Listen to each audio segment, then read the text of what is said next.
Hi everyone, welcome to another free video here at learningfilemaker.com. This is Richard Carlton. I'm here with William Vaughn. William Vaughn is one of our ace hitters in the community and does a lot of integration for us. So in this video, it's a really cool video. We're talking about integrating FileMaker with really other things, right? It's something that's really generally not part of the native FileMaker capabilities. There's a whole list of these things. It's going to take a little bit.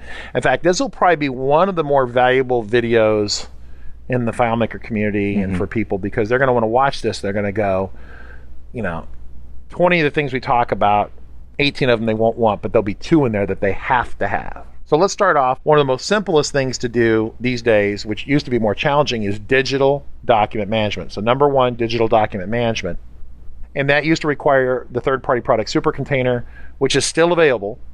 And still has uses in certain applications. That's correct. And of course, then there is the built-in remote container storage in the FileMaker 14 product line, but started in 12 and has been improved along the way.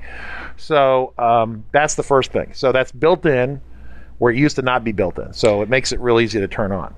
Yeah, and I definitely would want to, for those who've used FileMaker before, want to frame how the previous product worked, which was that it would load into your main database, which would get huge and slow, and with remote containers that stored in a separate folder outside of your database. Yeah. And so all the documents, the PDFs, the Word files, the photos are actually stored in a folder outside of the database, which is important. And if you have like a list of documents, your data, like the names will load, you'll be able to move between them while the database loads a preview or tells you what's in that field. It's not going to freeze up when you go to a layout with 100 documents on it. Yeah, it gets into this idea where FileMaker provides a thumbnail version of the image or the PDF for you. In some cases, even the front page of a Word document. And that thumbnail loads very rapidly. So the thumbnailing and the remote storage of the documents is a real big help. So we have some relevant videos that you've seen linked there on the video here. Barcodes on the iPhones, of course, has become a standard capability because they try to use the camera to scan barcodes, and that's pretty limited. So to compensate for that, they have the laser barcode readers, Which is the older technology, a lot more well developed. Yeah, but it allows you to actually go out and scan at a distance, whereas the camera takes a picture and it has to kind of try to lock onto it. The laser barcode can reach out, inches or feet, where the camera generally can't do that. So that's interesting, to say the least. So we have videos on this. If you want to integrate barcodes, we have that in our training course. We also have a free video for integrating laser barcodes on desktop or laptop computers with the laser barcode gun, and then also the external case for the iPhone and iPad to add the laser hardware into the case. So the case is not just a case, it's actually an extra battery in there and the laser scanner that goes out and reads, which is pretty cool. So watch for the videos there as well. Now, one of my engineers suggested the idea of using light beam devices to manage inventory control. And the reason I'm laughing is that the practical application for this was managing the assembly line at a chemical weapons facility. And I don't even want to know. I don't even want to know where and how that is. It would be interesting, but we sure couldn't talk about it here. But once again, very sensitive materials. They don't want to lose any of it. We don't want to lose any of that, obviously. Crazy stuff. So anyway, they were kicking around the idea of using FileMaker, and as the things went down the line, they could scan it with barcodes. They could also have light readers that would trip the light so they know how many items are on the conveyor belt, that kind of thing. So for process control, factory assembly line type things. I don't think he's not a guy that kids about the chemical weapons part, so I think that was serious. So anyway, so something a little more benign, U.S. Postal Service, way more benign. Less likely to kill someone. Mostly, yeah. Anyway, submitting an address for address verification, right? So you can submit the post office and they try to verify that it's a real address somewhere. Now I imagine Google does this too. I don't know if Google would do that or not. Yeah, there's several interlocking features because it's not just if the address is valid, it's also where does it exist. So there's different services that do that sort of thing. So you get this information on a card or a form. Before you send someone mail, you want to make sure that it's not, say out of the continental United States or something. Once again, some of these training event course facilities, they do mass mailings. Like they'll drop they tell me, oh, we dropped $50,000 of mailers in mail, and we got like $5,000 of them back. We're really mad. Well, did you run an address verification? Yeah. No, we didn't. Well, next time run address verification so it passes, right? Yeah. Building websites that talk to FileMaker, and this is kind of a broad one. This is basically the idea of PHP or derivatives of that technology, where basically I have a website, it talks to FileMaker, and people interact with the website to register for an event or to get information. For example, if you go to FileMakerUserGroup.com, there is a list of the previous events and the upcoming events, and those are all records in a FileMaker database that are being driven by PHP. Pretty straightforward. So you can go to FileMakerUserGroup.com for a quick example of what that might look like. The trick is with PHP, though, is it could look like anything, right? Yeah, and your example is great in that it's really simple. There's nothing that screams like, oh, this came out of a database with like sort columns or little places where you update. It's just a website with some information on it. Some information, yeah.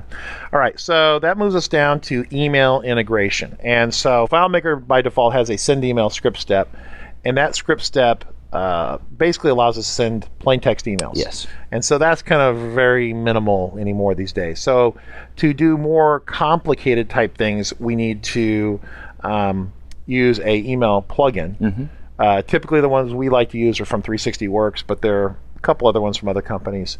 And this allows you to send HTML formatted emails. Mm-hmm. In fact, we have a video that we did on this. Mm-hmm. So I'm going to pop the link up here that you see on screen, which is the link to the other video that we talk about this in more detail, as well as the website. Now, there's also the ability to read emails in. Yes. And I had a discussion with the customer the other day. It's actually very powerful. I mean, Richard, we have a system we use internally to handle support requests. And so it's not an email sitting in a box. It's an item in a database that can be delegated to someone else, have history attached to it. You can run analytics on it because it becomes that record, not something that gets lost in somebody's inbox. Yeah, so reading emails is also handled by the same plugin from 360works. It both sends out and reads in. Yes. Now, another point of integration here along the email conversation is this idea of email campaigns. Yes. Now, this video is being created at learningfilemaker.com. So we're in our studio here, and a lot of people get notification this video is available by a email blast, a campaign. Yeah. And we wrote our own system in FileMaker that does this, mm-hmm. and we integrated it with MailChimp, right? Now, what is MailChimp? Or not MailChimp, a product by the same company, Mandrill. So that's and people get those confused, like I just did, right? Yeah, it's the same parent company. MailChimp is very managed, drag and drop, put this email in with this little thing and send it out. The system that we use is actually been done a number of years ago and sort of evolved. Yeah. And we used to run up first our own mail server, and then we tried running it through hosted mail services. Mandrill is a service that's designed for bulk email. So we talk to it with an SMTP server interface, but it's not actually a server. It queues our mail. We can dump 10,000 emails in there at a time, but it gives us all sorts of analytics. It manages abuse complaints, unsubscribes, while being a lot more hands-off than MailChimp or something. But it still works with our 360works email plugin. So really the technical parts are the same, except that when we send the mail out, it goes to a more responsible email service that handles all these types of things. Now, along the same lines is now a new product from 360works called CloudMail. Yeah. And CloudMail is almost identical conceptually, except the service is not Mandrill. It's actually an Amazon mail mm-hmm. service. And when you set up the example file from 360works, now this is not the email plugin from 360. This is another plugin that does mail, but it's designed for bulk mail. And so where we were sending out lots of emails, single emails rapidly to Mandrill, their system does a bulk grab of all the addresses and shoots them out at one shot. And so it's a brand new technology that I wish had existed when we wrote ours. Yeah, because Mandrill helps us sort of, Band-Aid, paper over, compensate for the deficiencies of just regular sending email. CloudMail accounts for those considerations completely in advance. And so they have tools, so we don't have to import it from Mandrill and shoehorn this in. From the word go in FileMaker, you have all these tools, these analytics, the unsubscribe management baked in. All right, so we have a video that covers that and also the product as well. Moving along, there's email verification. So there's another video we have here. I'm not going to spend a lot of time on this. You can watch this where we talk about an email comes into our system. We can run a little script that goes out on the web to a paid service, and I pay like a half a penny per email or whatever it is. It's something really inexpensive. And it verifies whether that email is legit or not. That's kind of handy. Now, the next one on our list is sending SMS messages via Twilio. Mm-hmm. And so we have another video on that, and that's where we can send SMS messages out. You can send SMS messages out kind of for free, but you have to know what the carrier is and format it the right way, and the right email address sent to. This Twilio functionality is super awesome, super easy. We have a video on that, which talks about integration there. Once again, that's a very inexpensive account to set up and very powerful for FileMaker to just send text messages to people whenever needs arise. It's really cool. So that's on the video that you can see there on screen. Next one is Robo-calling. Now, were you involved with the project where we did this for a customer? It's the company that we ended up using is cdyne.com.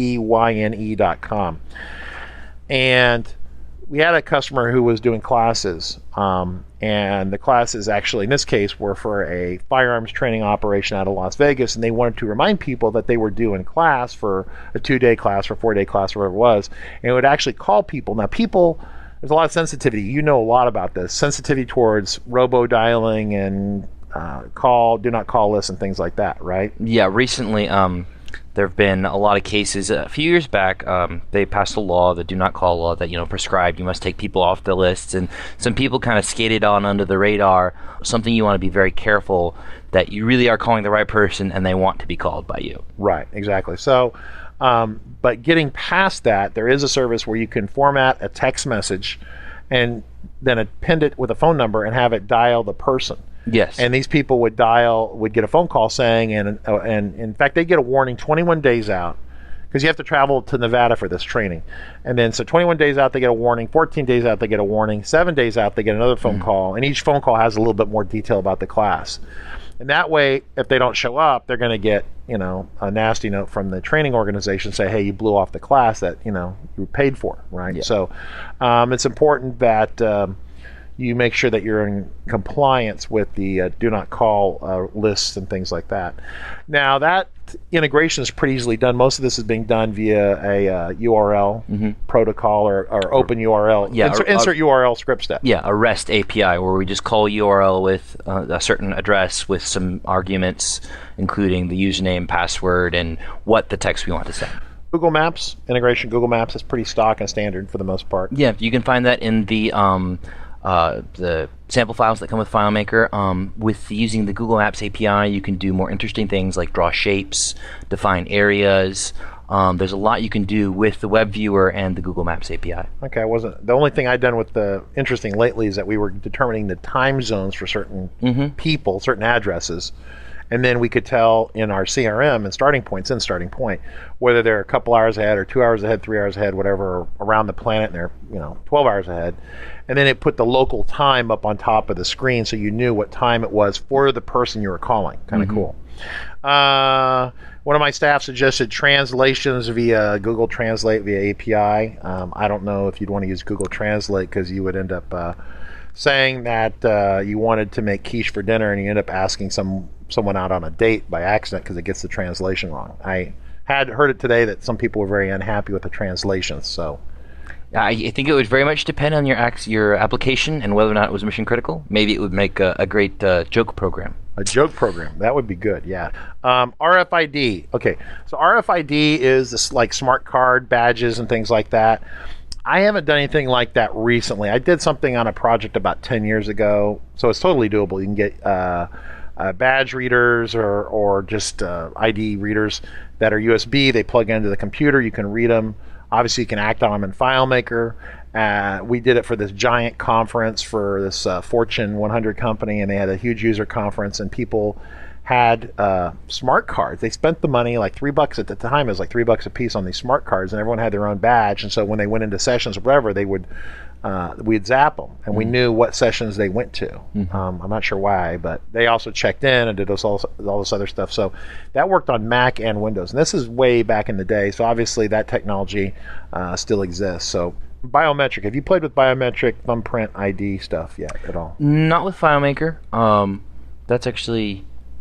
That's doable on Windows only at the moment, at the time of this recording. Productive Computing, I think, has a plugin for a Windows-based biometric FileMaker, some sort of attachment. So I haven't played with it. You'd have to check out productivecomputing.com, see what they have. And this gets into kind of more generic integration with the serial port or USB. Years ago, we did an integration with a little blinky light. We have this scanning software in one of our offices, and when it can't find a server, it would put a little note on the server. But the problem was it wasn't getting the attention of the people in the office, because the people in the office are kind of focused on their tasks, so it would set off a red strobe light in the office, right? And then we actually extended the wire so it set off a second strobe light in other parts of the office. And this was done. How did you do this? It's very simple, very generic. We just have a USB to serial adapter for the Macintosh, because it didn't have a serial port, and then we had a serially controlled relay. So basically anything you can plug into a wall outlet, you plug into this box, and the serial port turns the box on and off. So it could be Christmas lights, a strobe light, stereo, anything. Right. And then you turned it on and off using a command line? How'd you do that? This was on Macintosh. There's similar faculties available for Windows, and basically you just call a script from FileMaker. So FileMaker, in this case, called AppleScript, called a shell script, shoved some data down the serial line, and then the relay said, turned on and off based on that appropriately. information. Right. Okay. So that covers that. Now, a more immediate application you were part of a team that was measuring dump trucks that were carrying hazardous waste as they come into the facility, right? Yes, and that's something where you have to keep track of the weight of the vehicle, before, and then after, so the weight of the cargo. The delta, right, of the cargo, right? So, and then you also want to, and there's all sorts of, on the file business process side, you're keeping track of the, the job number, the kind of material, its source and destination. But what we do is we have FileMaker listen, sort of, instead of pushing information on the serial port, we listen to the serial port. At a point in the process, the operator hits a button on the truck scale control panel, and there's a second output that pushes that information out via serial port, and we listen to that serial port until we hear the weight, and then we put that in the line item in FileMaker. Okay, so you're getting the same way we're controlling blinky lights kind of integration, you're getting the weight on the big truck, which contain hazmat materials, which was interesting. All right, so pressing along here, dashboards. I'm not going to spend a lot of time on this because we did videos on this already. So if you want to build a dashboard in FileMaker and you want to use a chart that's not part of FileMaker, you can either get a plugin or use something like Google Charts, which has pre-built little gas gauges and things like that. Pretty cool stuff. There's a video here for that. QuickBooks integration. A couple of big pieces. There's multiple players in this space in the FileMaker community. You can integrate QuickBooks with the QuickBooks app. My general understanding is that Intuit is moving away from the app in a broad sense and moving towards more of their online version. Now, there is integration with the online version as well, and that's from Todd Geist Interactive. The QuickBooks app integration is currently mostly run by Productive Computing. So Productive Computing on the app, Todd Geist on the online version with Geist Interactive. They have apps for that. And then I was told, and I haven't personally done this, that there's a product called Xero Accounting, or Xero. Xero Accounting, and that's mostly in Australia. And they have integration with that FileMaker there as well. Similar to QuickBooks Online. Yeah. So real quick, camera integration is pretty much built into FileMaker Go, so iPhone and iPad. And then you can, on a Mac, using some AppleScript calls, go in and turn the camera on and grab a picture. And I've seen people do that. Not recently, but probably 2-3 years ago we did that, just for fun. So you can get use the camera for security purposes or otherwise capture the information. That's interesting. There's Microsoft Office integration. Now this has largely been the realm where you're trying to talk to Exchange Server or dealing with the calendaring or whatnot in Microsoft, the Microsoft products. And Productive Computing has a plugin that supports their standalone product. Now, does it support the 365 Office 365 online version? I believe it does, but we will forward you to Productive Computing to discuss that if you're interested. Now, if you want to open a Word document and edit the Word document and save the Word document out with changes because of FileMaker doing logic or putting pictures in, stuff like that, we did a video on that based on Scribe. It's a plugin from 360works once again. Really cool stuff. We've done this for customers numerous times, especially the Scribe 2 product is a new one. So there's a link here to go check out that video. Once again, that's for opening, editing, and saving Word documents, Excel documents, and to some degree, I think there was some PowerPoint support in there too. Shipping labels, integration, that's with NGR software. NGR is, just search for NGR FileMaker, but you'll get the link here. And they make a pre-canned app that allows you to interact with FedEx, schedule pickups and shipping and all that kind of stuff, and actually print the official labels, and I believe for UPSs as well. So that's that. Voice over IP calling, something you know more about, William, right? So we have a video here where we talk about voice over IP calling. You're going to go through and check to make sure that's all up to date, but basically we were using Vonage as a service and then XLite as the app, and then we would use a URL protocol to tell the XLite app to dial out on the Mac. So instead of having to dial a phone number looking at the screen, you just click a button that talks to your voice over IP client and then rings like on your headset, and you can talk to the person. And if you're in a sales position or something where you're calling people over and over, it's very convenient. There's also the opportunity to do things a little differently. Vonage, and I'm pretty sure other software offers something similar, where you can call their API, and if you have a desk phone, it will ring you first, and then when you pick up, call the other person. I think also Google Voice does something pretty interesting. similar. I haven't done. Have you done that one yourself? Okay, I have not done that specific. Interesting. So it calls you. You pick up, then it dials your target. So you actually have to pass it your number and the target number as well. Yeah, right? Usually your username and password for your extension. And that too, so they know who it is. All right, Remote Scripter from 360works allows you to tell another FileMaker client to run a script. I don't know if we have a video on Remote Scripter, but there is another hack that you can do. We call it Perform Script on Client, where one client tells another client to run a script. And we have a video on that, which is super clever. That's a little bit deeper, so proceed with caution. Processing credit cards. Oh my gosh, one of the most common things that people do. Once again, there's several products out there. Once again, 360 Plastic is a good one for that. It processes credit cards from all these different services. There's a video here that talks about it, so go watch the video. Zulu. I don't think we have a current video on Zulu. This is the integration for what used to be called iCal. Now it says Calendar on the Mac, and also Google Calendar. Allows FileMaker to post data up and down, and it basically you take the data that's sitting in your FileMaker database, a list of events, and then formats that with either CalDAV or iCal files. And the major applications are use in your OS 10 calendars application or with Google Calendar, but anything that understands iCal or CalDAV can work with that. And CalDAV is read-write, so you can actually take your iPhone out, go, and then have information change in your database. And the iCal is more read-only, which works with less compatible software like Microsoft Office and whatnot. We'll work with that. All right. And then we have, as a side note there, I'm going to mention Dayback, which is, I have not played with too much, but there has been integration with, and it's more of a web-based calendar that runs directly with FileMaker. It's pretty cool. It's by Seed Code. So if you want to know more about that, if you want to have a calendar, a sophisticated calendar in your FileMaker solution and you don't want to build it yourself, Dayback is a good one.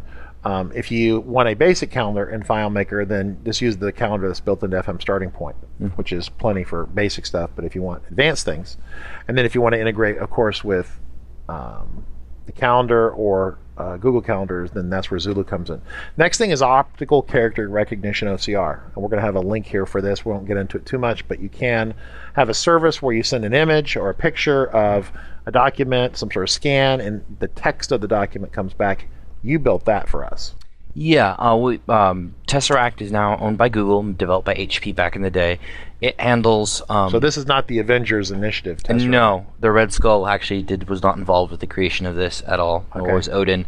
We're using a combination of Tesseract, which looks at scans and photographs to pull text out of them, and we're using Tika to pull text out of documents like Word documents. But you don't notice that. All you know is that you send it out and it comes back as text. Yes, because the server does the hard work of figuring out what it is and what needs to peel the text out. Okay, so now of course this is the list that my team put together in about an afternoon of like throwing spitballs against the wall. So this is most of the integration points. Lastly would be integration, SQL integration. And a big one here that we hear about is e-commerce integration. So there's a lot of online e-commerce systems like I guess OpenCart. And so the issue is that you want to run your life in FileMaker, but you want the e-commerce to run in those pre-built systems. Mm-hmm. And so we use SQL to integrate back and forth with that, correct? But SQL is basically a big data exchange. Well, it's a lot of things. But basically, it allows us to do through ODBC to do data exchange with Oracle, MySQL, Microsoft SQL, all these different products. And there's different levels of integration. There's integration where you can see it live in FileMaker and it can update. There's integration where you just press the button and it gets the data and then it shuts it off. It's really a huge, many videos worth of content and something that, not really we're going to nail here. But there's other things online. We'll try to link to some of that right now. Now, another important integration area that we don't want to forget is the synchronization of two separate FileMaker files. Now, this is most commonly seen, William, we see people talking about this in terms of they have a local copy of a solution running on their iPad, typically, or maybe on a laptop, and they're out and away and they want to use that database and then come back to civilization and then synchronize that. Now, that synchronization process is a potential can of worms because, sync means a lot of different things to a lot of different people. But at a very broad level, it means that the records and data that was input or edited by the user on their remote device get beamed back to the master database, and any new information from the master database gets brought down to the local client. Now, you can write your own sync process via scripts. In fact, one of my staff has done that in the last year or so on a very specific sync process that we needed to create that was very customized. All that being said, a vast majority of sync situations can be solved by using one of the two main commercial products in the FileMaker market space, which is MirrorSync from 360works and or GoSync, and that's by Geis Interactive and John Sindelar. They're both contributing partners to that product. My company's used both of these technologies successfully. They work very differently, but they essentially allow you to synchronize two FileMaker databases. Now, another area that the sync comes up that is important to think about is if you actually are setting up multiple FileMaker servers to support a large number of clients, and the database is largely identical between the two FileMaker servers. So you're going to need a sync process that keeps your various copies of the database on the various FileMaker servers synchronized and largely together in terms of the data. And this comes into situations where we had, for example, the other day someone called me and said, hey, we want to build a solution for 800 users. 800 users. Of course, FileMaker is a great tool, but it's not designed to scale into thousands of users. And of course, 800 users on a single FileMaker server, in my opinion, is probably stretching it a little too far. But you can solve that by using 2 or 3 or 4 FileMaker servers, and each of those servers has the same database, but different groups of people access it. You'll frequently see this if you have like an East Coast server and maybe a West Coast server and a European server, and the groups of users that are local to that region access that FileMaker server. Well, then on the back end somewhere during the day or during the night or whatever your business process demands, you're going to have a sync process that will synchronize the data between these different servers, so all the different regions and all the users are looking at the same data. They have the same data.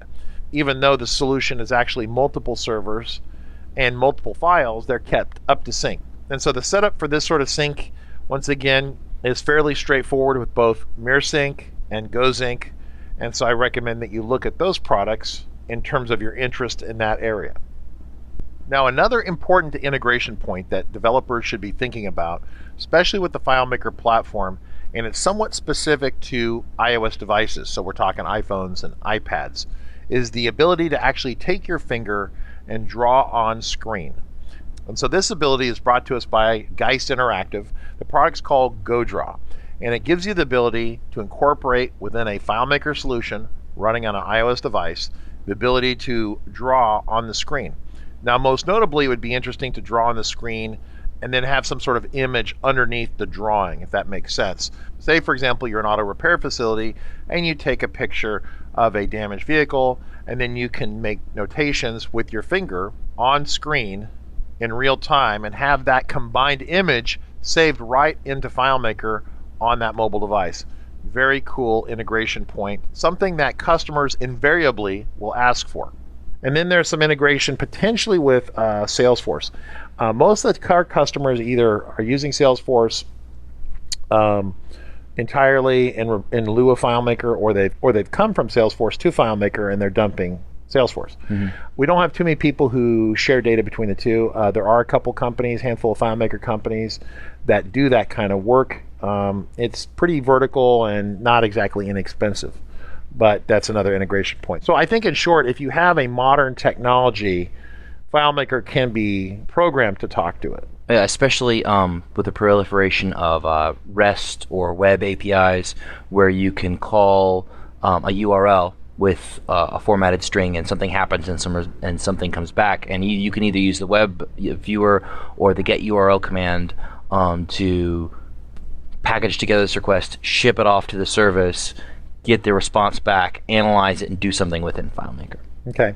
Well, I appreciate you hanging out with us. I know this is like drinking from the fire hydrant, as we like to say. It's a lot of data in a short period of time.